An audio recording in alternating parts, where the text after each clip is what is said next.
Hi pals, it's me, RT, they them pronouns only. I am trying out a new hairstyle. I cannot do this myself. It is all the talent and skill of my mother. What do you think?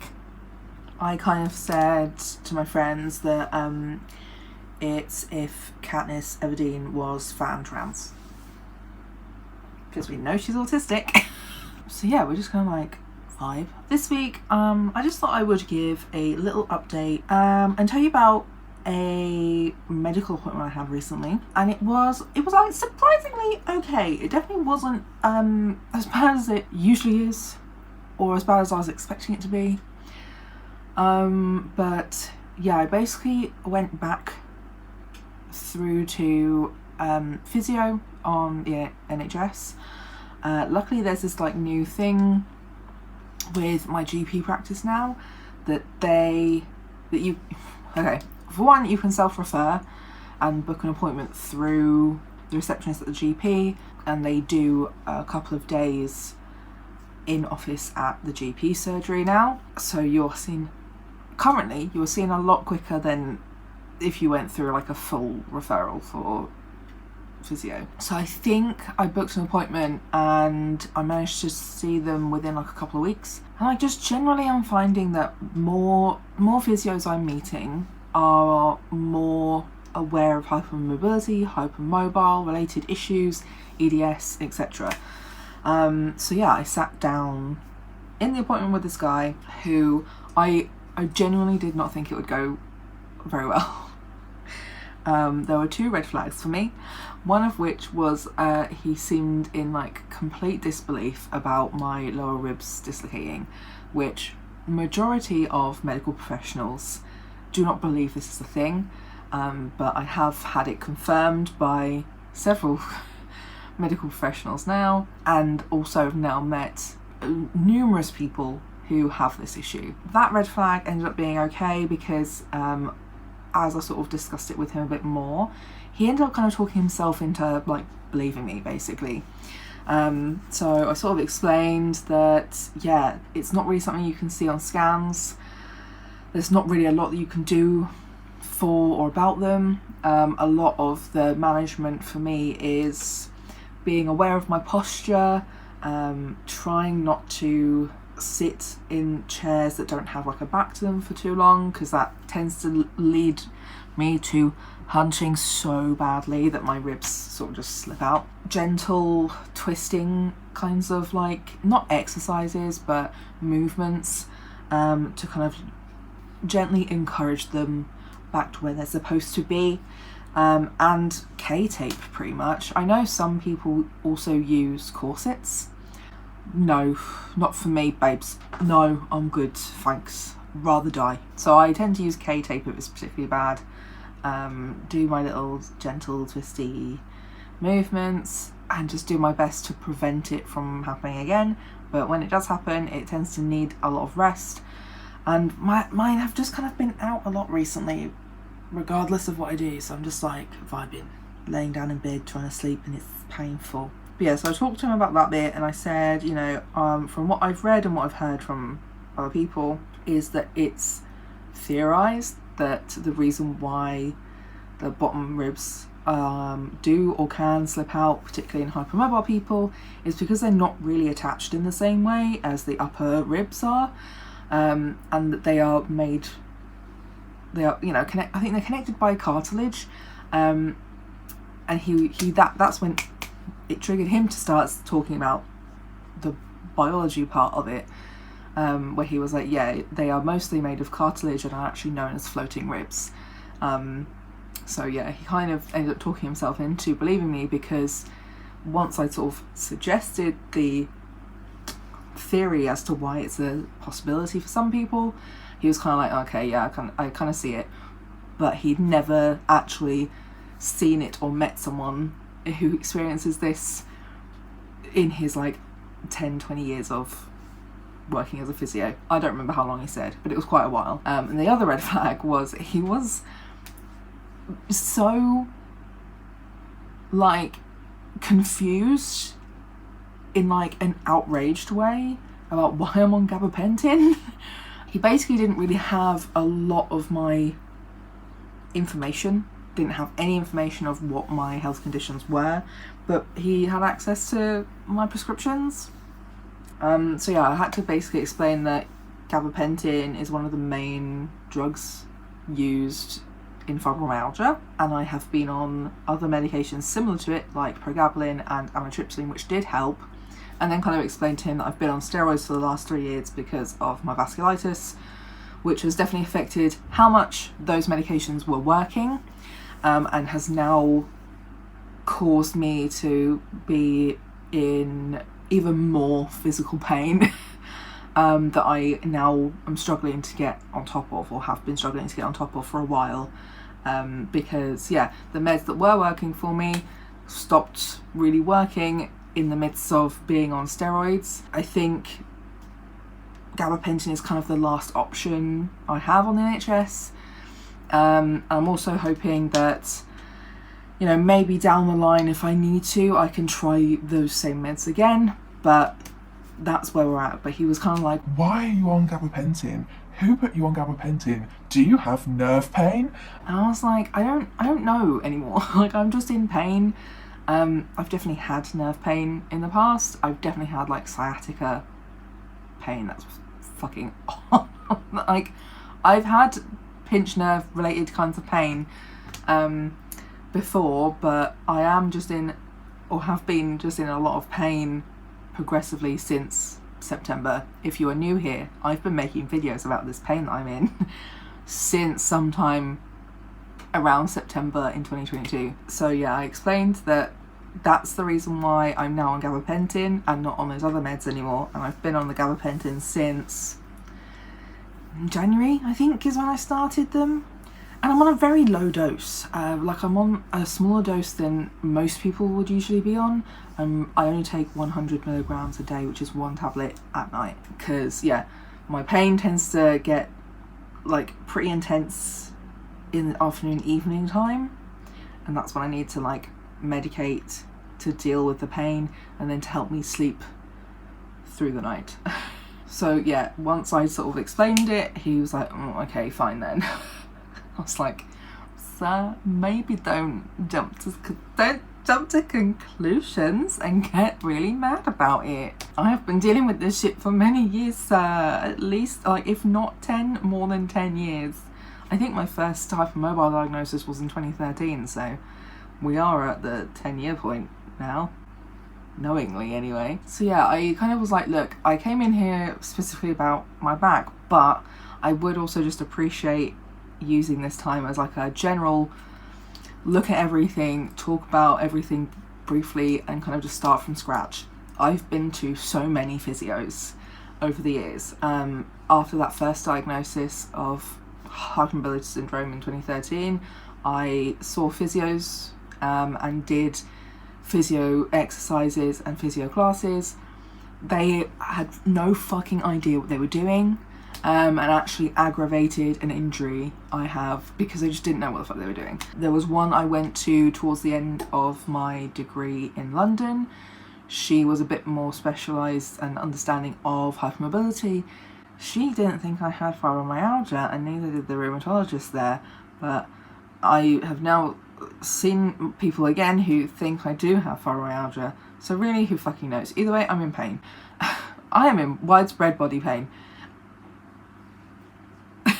I think she gave me some exercises because that's how I worked out I was having arm pain, which led to my tachycardia diagnosis. But then she also sent me to hydrotherapy, where the instructor called me fat and body shamed me, and that was when I was a lot thinner than I am currently. So yeah, that was super great. Did I carry on going? No, but I also moved home anyway. I've seen private physios, I think I've seen other physios on the NHS as well. I've been through the MSK, which is the musculoskeletal like team. They are pretty much made of physios, and a lot of them don't have a lot to say or advise. So I was just like, look, I've been advised a bunch of stuff by a lot of different people, including osteopaths and chiropractors and other medical professionals elsewhere. I would like to kind of just start from scratch. What do you think I could focus some improvement or focus some energy on for improving my general well-being. So we started to see some of the green flags for this man. He did some, like, he didn't do the full Baton scale, which is fine. I don't need the full Baton scale being checked. He did a few of those, and he did some other checks that I never, like, nobody's ever done some of these before, or the only people who had done them have been like private people that I've seen. So there were some checks that he did on my legs, which I've only ever had done by my chiropractor. So that was a green flag to me. That was showing me that he knew different things to people I'd seen in the past. He checked hypermobility stuff, like I said, some Baton scale things, and he also did a new hypermobile sort of checking thing. And I will put a video here as I'm explaining it, because it's going to be hard for me to explain whilst I'm stood here. But stood here, I'm literally sat down whilst I'm sat here. But basically he asked me to put my arm up like this to try and have it level with my shoulder. He said, you know, this is probably going to be really uncomfortable, but let me know if it's too uncomfortable, painful, and we'll stop. And he pushed my arm backwards. That has never been done before to me. No one's ever done that to me before. And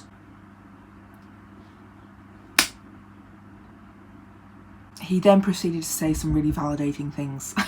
So he was basically just checking how hypermobile my shoulder sockets are. Guess what? Pretty fucking hypermobile. Like, to the point that when he was doing it, I just didn't really feel anything. Like, I definitely felt that he was doing it, but I didn't feel pain. He didn't do it far enough where I felt like anything was going to pop out. But yeah, I then asked him about it because he explained that that's what that test was, and that I have really hypermobile shoulder sockets, so the ligaments are just like doing nothing.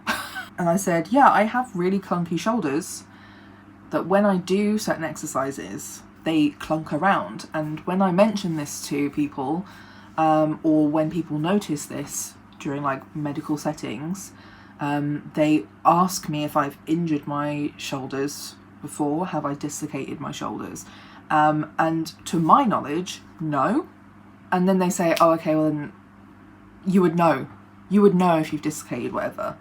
And that's what I said to him, this is something that people say to me a lot, but they only ever ask if I've dislocated my shoulders. Like, it seems to me that's the only or the main way that you would injure your shoulders in the way that creates this clunking around.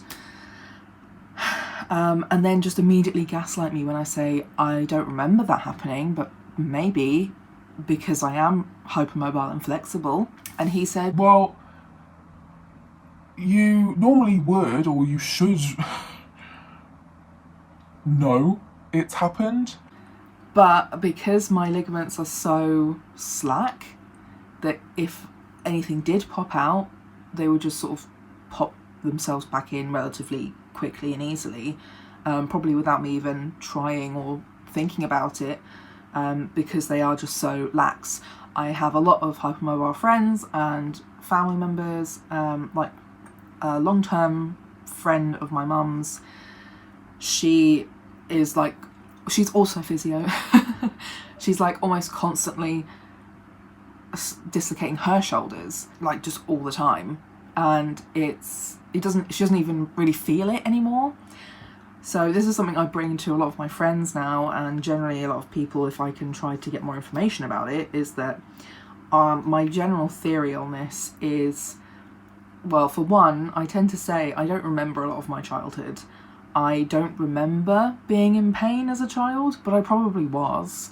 It's taken me many, many years to identify pain and put words to pain. Another thing I've talked about a lot here, you know, how am I supposed to know what a burning sensation pain is?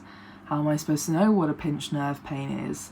How am I supposed to know what, you know, like autistic people work in a way where our brains are comparative.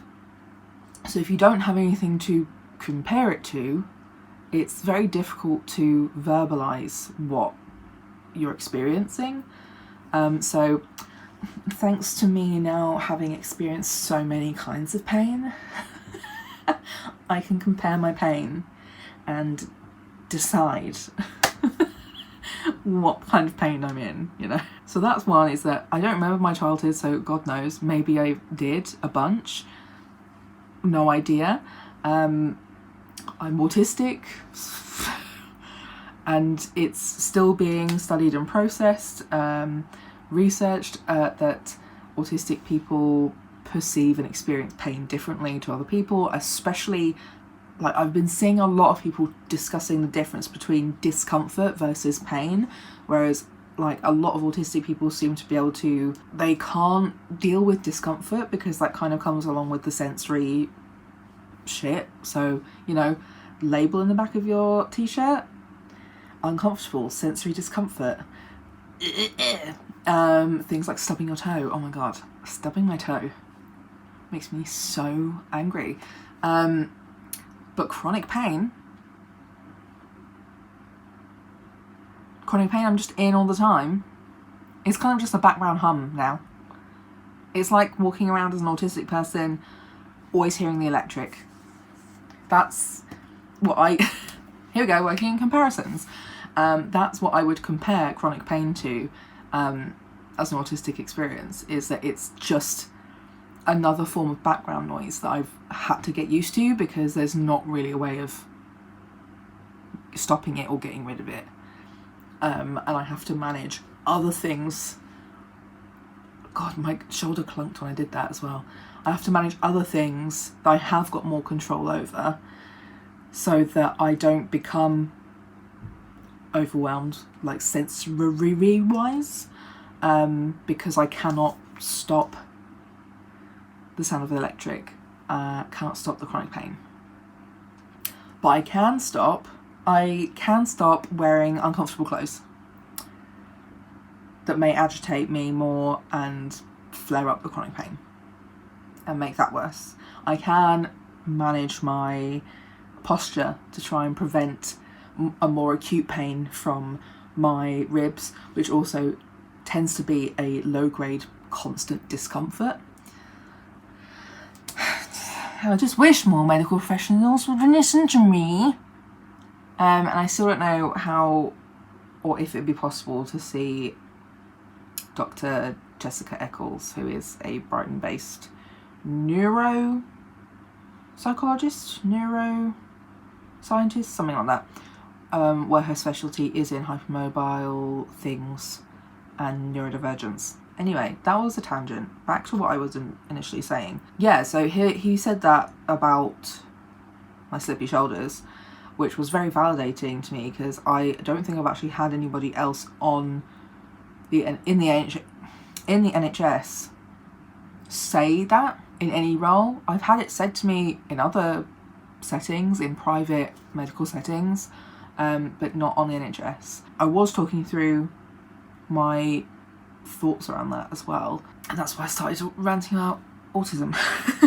So yeah, and then I think the final connection with that as well generally is that the overlap of autism and hypermobile related conditions, connective tissue disorders, general just joint hypermobility, the overlap of those two things is so high.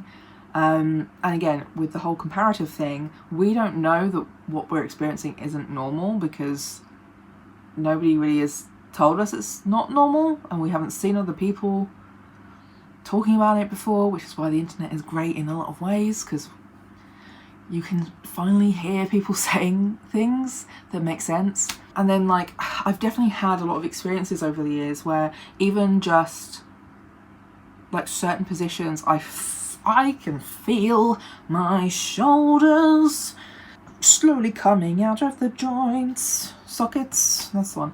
And like I can feel the subluxation here. I definitely feel it in the bath a lot.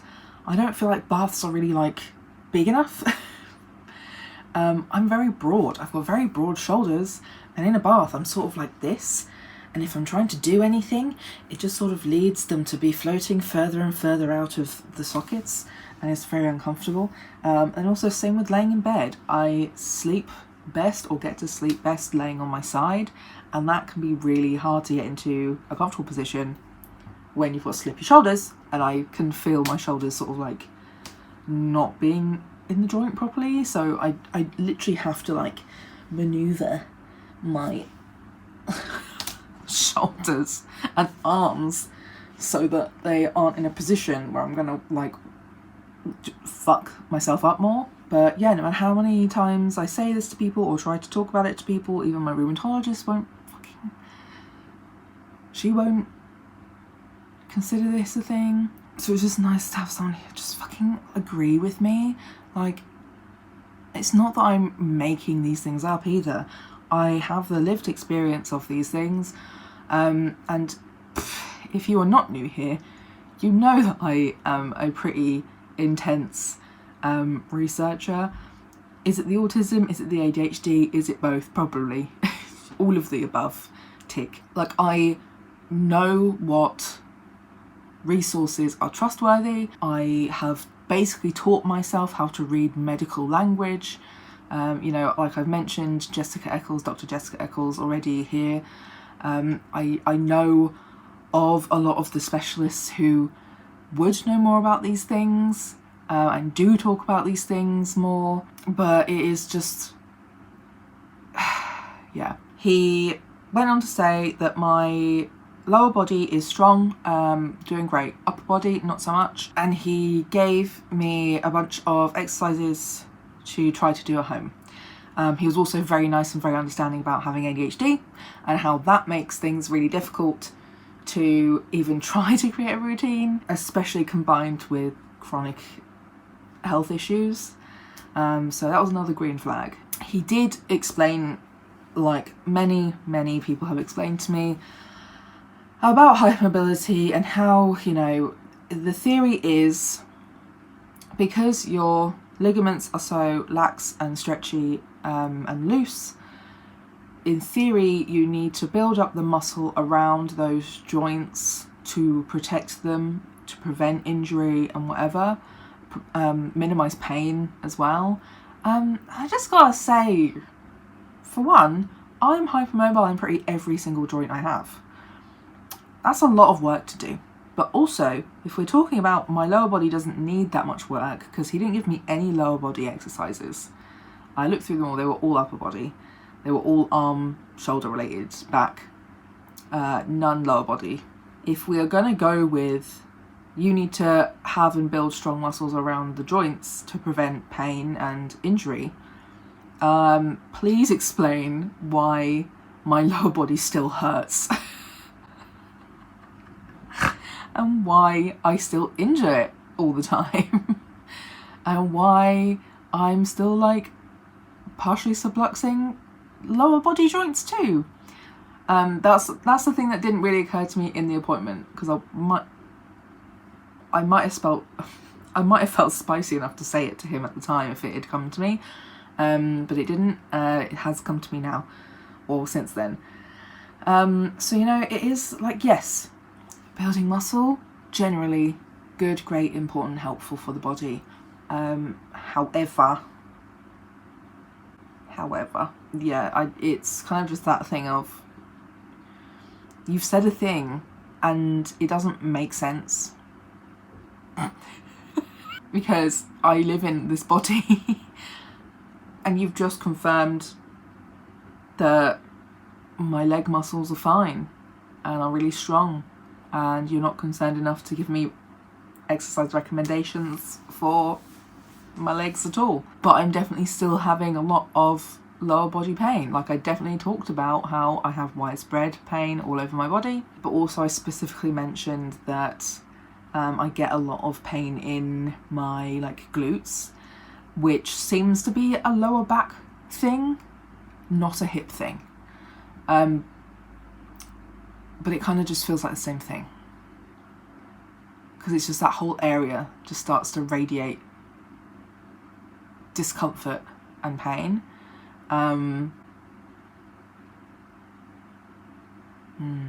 Just made something click in my brain. I describe a lot of the pain I'm in that's constant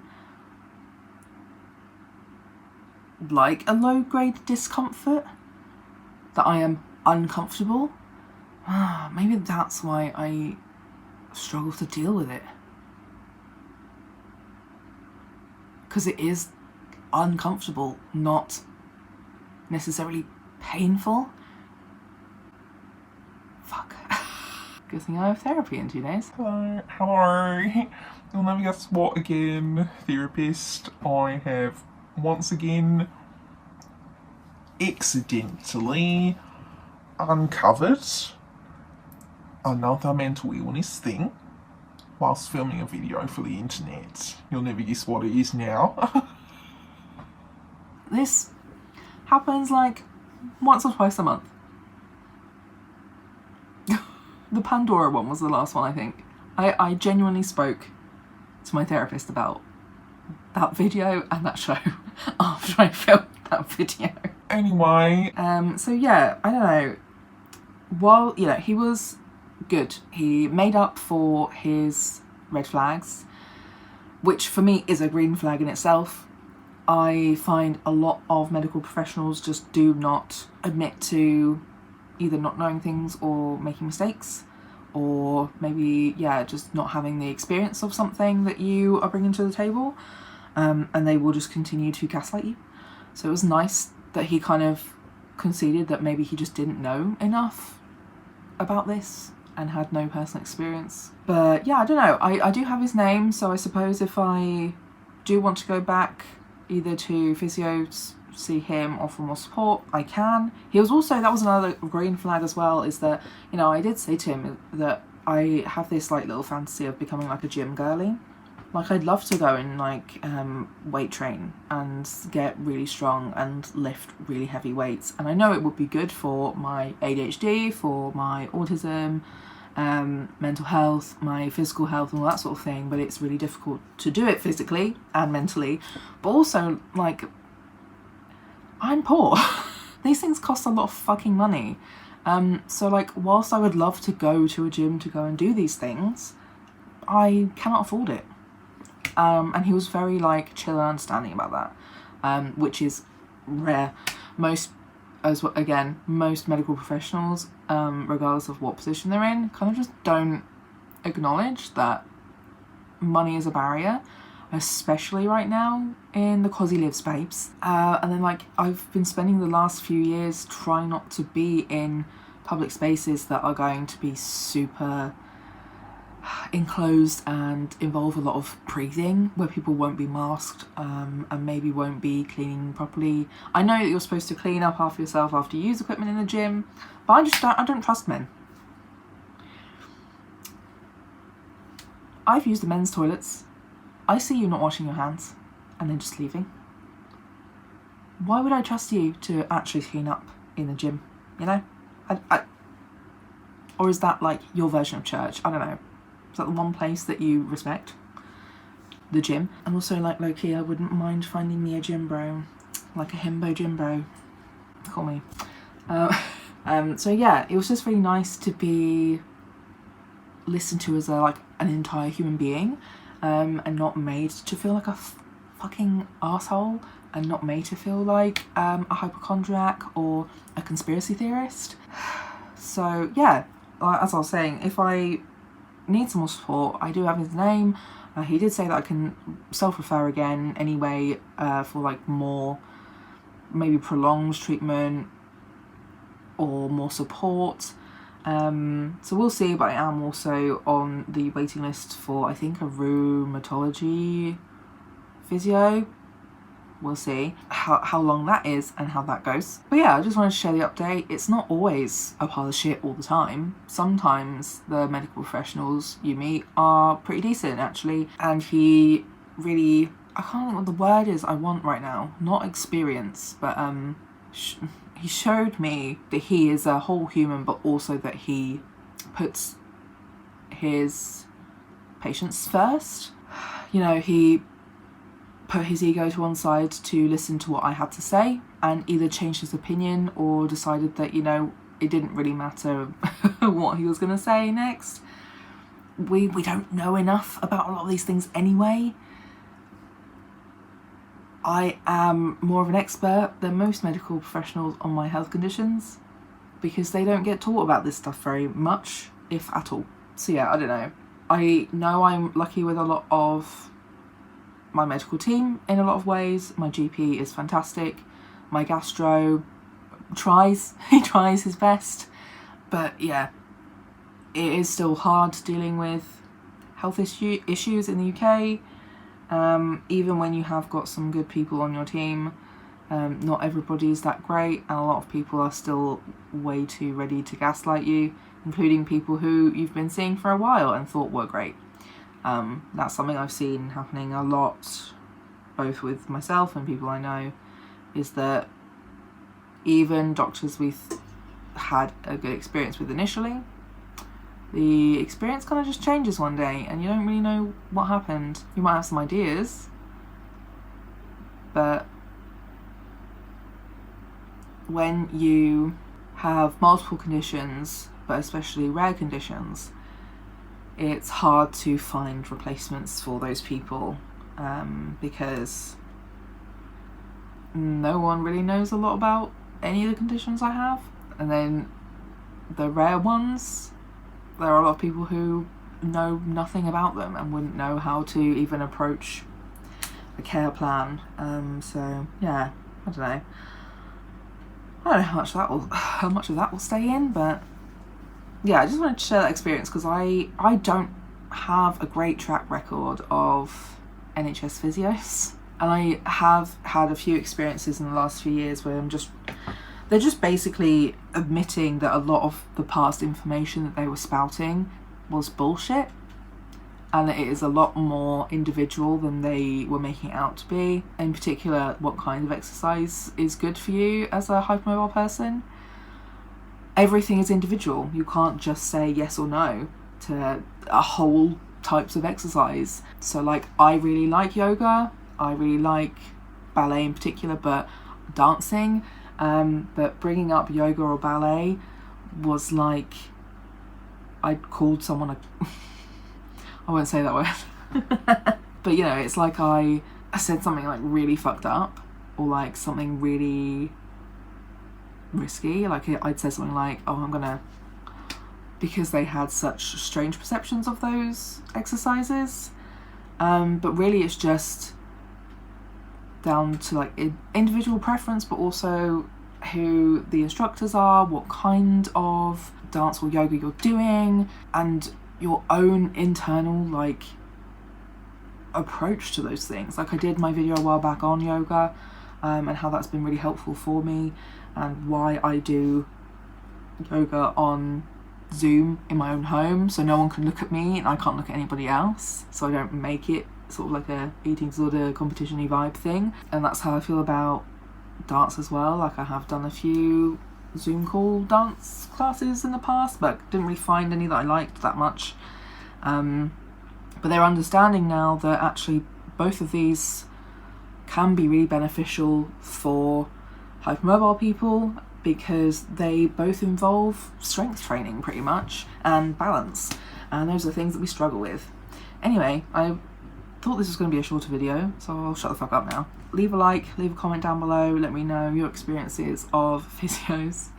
Feel free to vent about the worst ones you've had. Solidarity. Subscribe to the channel if you haven't already, and I will see you next week. Bye.